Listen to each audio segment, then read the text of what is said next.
बताया गया संधारित्र एक ऐसा संयोजन है जिससे किसी चालक के आकार में परिवर्तन किए बिना उस पर आवेश की पर्याप्त मात्रा संचित की जा सकती है।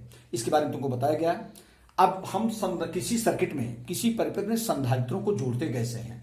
तो संधारित्रों को दो क्रम में जोड़ा जाता है। संधारित्र को संयोजन एक होता है श्रेणी क्रम, इन सीरीज जिसको बोलते हैं, श्रेणी क्रम में, इसको कहते हैं इन सीरीज, इन सीरीज। और दूसरा होता है समांतर क्रम में, समांतर क्रम में, इनको बोलते हैं इन पैरेलल। तो हम सबसे पहले दो ही क्रम है, श्रेणी क्रम, समांतर क्रम, इन सीरीज, इन पैरेलल। तो सबसे पहले हम पढ़ाने चल रहे हैं तुमको समांतर श्रेणी क्रम में। पहला हम पढ़ाने चल रहे हैं श्रेणी क्रम में। श्रेणी क्रम में कैसे जोड़ते हैं? एक संधारित्र की ऋण प्लेट को दूसरे के धन से, दूसरे की ऋण प्लेट को तीसरे के धन से क्रमानुसार जोड़ा जाता है। सपोज दैट तीन संधारित्र हैं जिनकी धारिताएं C1, C2 तथा C3 है। देखो हम जोड़ रहे हैं, ये संधारित्र हमारे हैं C1, ये है संधारित्र का ये सिंबल है, दो पैरेलल लाइंस होती हैं, ये है, दूसरा ये हमारा हो गया, तीसरा ये हो गया। मान लिया हमारे तीन संधारित्र हैं C1, C2 और C3, तीन संधारित्र हैं ये हमारे। अब जरा ध्यान दीजिए, इस संधारित्र को, इस संधारित्र, ये हमारा है पॉइंट A और ये है पॉइंट B। अब इनको जोड़ते कैसे, जरा ध्यान दीजिए, ये पॉइंट है A, ये पॉइंट है B। अब जरा ध्यान दीजिए, पॉइंट A, ये इसकी धारिता, इस संधारित्र की धारिता C1, इसकी है C2, इसकी है C3। मान ले रहे हैं तीन। अब कैसे जोड़ते हैं संधारित्र सीरीज में? अब एक संधारित्र एक बराबर परंतु विपरीत आवेश होता है संधारित्र की प्लेटों में। एक प्लेट अगर धन है, दूसरी माइनस है, ये प्लस है तो ये माइनस है, ये प्लस है तो ये माइनस है। तो इसकी माइनस को इसके प्लस से और इसके माइनस को इसके प्लस से इसी क्रम में हम जोड़ते हैं। जरा ध्यान दीजिए, तो ये हमारा हो जाएगा। और इसमें जो होता है, इसमें सभी संधारित्रों पर आवेश समान होते हैं। क्यों? क्योंकि जैसे इसको किसी स्रोत द्वारा हमने Q चार्ज दिया, तो जितना इस पर Q होगा उतना ही इस पर तुरंत माइनस हो जाएगा। और तुरंत इस पर जो है सुनो, तो ये जैसे माइनस होगा, तुरंत ये माइनस वाला प्लस होगा, तुरंत इस पर प्लस आ जाएगा। और जैसे इस पर प्लस होगा, इस पर माइनस होगा, इस पर माइनस होगा तो ये प्लस वाले को अट्रैक्ट करेगा। तो इस प्रकार से हम तुरंत संधारित्रों पर बराबर परंतु विपरीत आवेश उत्पन्न हो जाता है। जैसे सुनो, जैसे हमने इसको Q चार्ज प्लस में दिया, suppose that plus Q charge हमने दिया इसको, प्लस Q। अपने को सुनिएगा, तो ये प्लस Q है, तो तुरंत ये प्लस वाला इसको निगेटिव, यहां पर तुरंत कौन चार्ज डेवलप हो जाएगा? निगेटिव। तो ये तुरंत निगेटिव होगा। जब ये निगेटिव होगा तो ये इस पर कौन, किसको अट्रैक्ट करेगा? प्लस को। तुरंत इस पर प्लस आ जाएगा। जैसे इस पर प्लस होगा तो इसके माइनस को खींचेगा, और इसका जो माइनस है तो इसके प्लस को खींचेगा, फिर इसका जो प्लस है इसके माइनस खींचेगा, और इसके बाहरी पृष्ठ पर कौन आवेश आ जाएगा? Positive charge. कौन चार्ज आएगा? पॉजिटिव। और इसको किससे जोड़ देते हैं लास्ट में हम? अर्थ से। किससे जोड़ देते हैं? अर्थ से। तो जितना पॉजिटिव चार्ज इसका होगा वो चला जाएगा अर्थ में, तो तुरंत इन पर बराबर परंतु विपरीत आवेश उत्पन्न हो जाएगा। अच्छा, इनके प्लेटों के मध्य उत्पन्न विभवांतर यहाँ V1 है, ये V2 है और ये V3 है।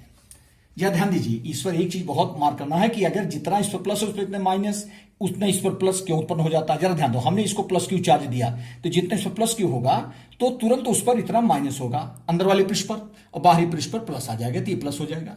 और जैसे ही प्लस होगा तुरंत इसके अंदर माइनस हो जाएगा, यहां पर प्लस हो जाएगा तो ये प्लस हो जाएगा। तो इस प्रकार से ये प्लस होगा तो फिर तुरंत ये माइनस हो जाएगा और यहां प्लस हो जाएगा। और ये तुरंत ये सारा जितना प्लस हुआ तुरंत इसको हमने अर्थ से जोड़ दिया, तो सारा पॉजिटिव चार्ज कहां चला गया? ये जो बाहर था प्लस अंदर, तो तुरंत इस पर plus minus plus minus plus minus charge अपने आप प्रोड्यूस हो जाएगा। तो तीन संधारित्र हैं जिनकी धारिताएं C1, C2 तथा C3 है, इनकी कैपेसिटेंस जो है, और इनके प्लेटों के मध्य जो पोटेंशियल डिफरेंस है V1, V2 और V3 है। अब इनका हम कॉम्बिनेशन कैसे निकालेंगे, जरा ध्यान दीजिए।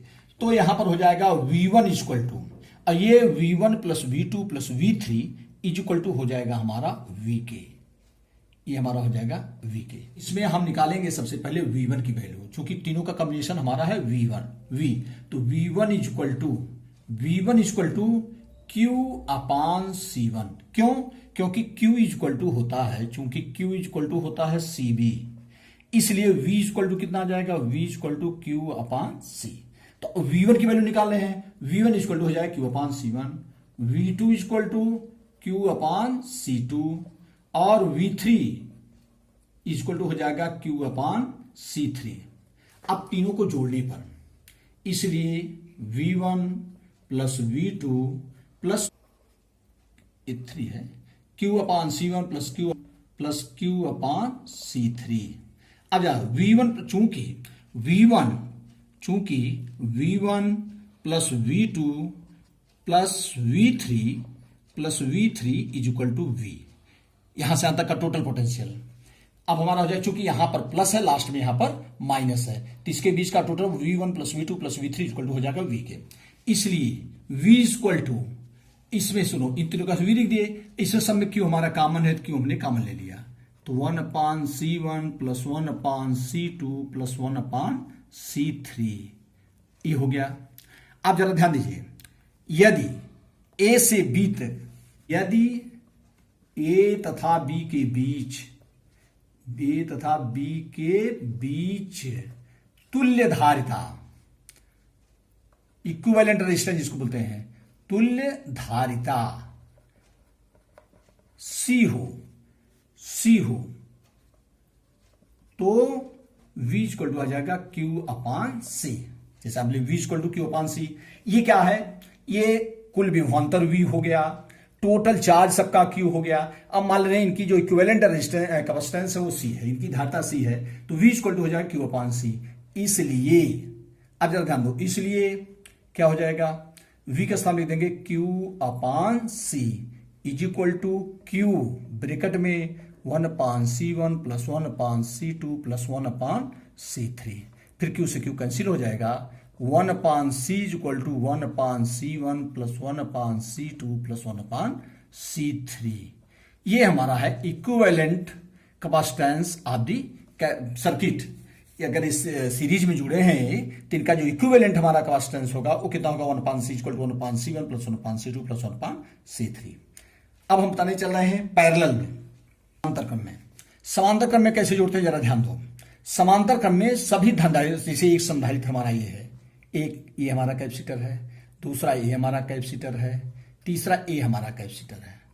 इनमें क्या करते हैं, इनमें सभी संधारित्रों की धन प्लेट को, ये जरा ध्यान दीजिए, इस धन प्लेट ये हमारी प्लस होगी, ये हमारी माइनस होगी, इसमें प्लस ये माइनस जब दो हो तो ये हमारा हो जाएगा इसका प्लस इसका माइनस, ये प्लस ये माइनस हो गया। तो सभी संधारित्रों की धन प्लेट को एक पॉइंट पर और सभी माइनस प्लेट को एक दूसरे पॉइंट पर जोड़ते हैं, तो ये हमारा हो गया A और ये हमारा हो गया B। अब हमको इसी A और B के बीच क्या निकालना है, इक्विवेलेंट कैपेसिटेंस क्या होगा। ये जैसे हमारा है C1, ये हमारा है C2, ये हमारा है C3। अब सपोज दैट इसको हम चार्ज दे रहे हैं, जरा ध्यान दो, इसको हमने चार्ज दिया Q। अब ये Q चार्ज दिए, अब यहां से जिसकी कैपेसिटी ज्यादा होगी वो ज्यादा चार्ज लेगा, जिसकी कैपेसिटी कम होगी, यहां से चार्ज हमारा 3 पथ में डिवाइड होगा। ये से एक चार्ज इधर से जाएगा तो हमारा हो जाएगा Q1, तो ये हो जाएगा प्लस Q1, ये हो जाएगा हमारा Q2 और ये हमारा हो जाएगा Q3। ये चार्ज क्यों इसे लिख रहे हैं, क्योंकि जिसकी कैपेसिटी ज्यादा होगी ज्यादा चार्ज लेगा, जिसकी कैपेसिटी कम होगी वो कम चार्ज, क्योंकि यहां चार्ज एक पथ में नहीं जा रहा, यहां से डिफरेंट पथ में। और इसको B पॉइंट को हम जोड़ देते हैं अर्थ से, सेम वही कंडीशन जो चार्ज का है। अब जरा ध्यान दीजिए, इसको अर्थ से हमने जोड़ दिया, जैसे प्लस दिया तो इस पर प्लस आ गया। अब इसकी जितनी कैपेसिटी लोगे उतना प्लस लेगा, क्योंकि यहां से चार्ज के 3 पथ हैं और तीनों की कैपेसिटी जब अलग अलग है तीनों चार्ज भी अलग अलग होंगे। लेकिन यहां पर हमारा हो जाएगा ये प्लस Q1, ये प्लस में होगा और तुरंत आ जाएगा माइनस Q1 माइनस Q2, ये हो जाएगा माइनस Q3। के बीच का जो पोटेंशियल होगा V होगा। क्यों V होगा, सबका पोटेंशियल सेम होगा। क्यों सेम होगा, क्योंकि सबके एक सिरे पर है और सबके दूसरे जो हमारे नेगेटिव प्लेट हैं वो एक सिरे पर है, इसलिए इनकी सबके प्लेटों के मध्य विभवांतर भी क्या होंगे, समान होंगे, लेकिन सबके चार्ज अलग अलग होंगे। श्रेणी क्रम में क्या होता है, चार्ज सेम होता है, पोटेंशियल अलग अलग होता है, और इन पैरेलल कॉम्बिनेशन में क्या होता है, पोटेंशियल डिफरेंस सेम होता है, चार्ज अलग अलग होते हैं। आप जरा ध्यान दीजिए, लेकिन Q1 प्लस Q2 और plus Q3 is equal to Q1 Q2 Q3 is equal to जो हमने चार्ज यहां से दिया है इज इक्वल टू हो जाएगा Q के। अब हम करेंगे इन्हीं तीनों की वैल्यू निकालेंगे। अब जरा ध्यान दीजिए, Q1 इज इक्वल टू कितना हो जाएगा, Q1 is equal to Q is equal to CB, Q is equal to CB, तो Q1 इजक्वल टू हो जाएगा C1V, Q2 इजक्वल टू कितना हो जाएगा C2V, क्योंकि Q इजक्वल टू CB होता है। अब Q3 इजक्वल टू हो जाएगा C3V, फिर इसलिए Q1 plus Q2 plus Q3 is equal to आ जाएगा C1V plus C2V plus C3V। अब आगे ध्यान दो, अब Q1 plus Q2 plus Q3, Q1 plus Q2 plus Q3 is equal to Q, इसलिए Q इजक्वल टू, इसमें V कॉमन कर ले रहे हैं, V कॉमन कर लेंगे तो हो जाएगा C1 plus C2 plus C3। अब जरा ध्यान दीजिए, ये इस पूरे कॉम्बिनेशन का टोटल चार्ज आ गया, ये पूरे कॉम्बिनेशन का पोटेंशियल आ गया V। अब हम मान लेंगे यदि A और B, यदि A तथा B के बीच तुल्य धारिता, तुल्य माने वही इक्विवेलेंट कि C हो। अब जब A और B के बीच का टोटल चार्ज हो गया, A और B के बीच का टोटल पोटेंशियल हो गया। अब C1 plus C2 plus C3, अगर ये पूरे कॉम्बिनेशन की तुल्य धारिता C हो तो Q इजक्वल टू कितना हो जाएगा, Q इजक्वल टू CB, यही Q वैल्यू हम क्वेश्चन पुट कर देंगे, इसलिए CB is equal to V C1 plus C2 plus C3। अब जरा ध्यान दीजिए, इस V से V क्या हो जाएगा, कैंसिल हो जाएगा, इसलिए C इक्वल टू आ जाएगा C1 plus C2 plus C3, ये इक्विवेलेंट फार्मूला आ जाएगा। तो इन ए पैरेलल का है और 1/C equal to 1/C1 plus 1/C2 plus 1/C3 उस सीरीज कॉम्बिनेशन का इक्विवेलेंट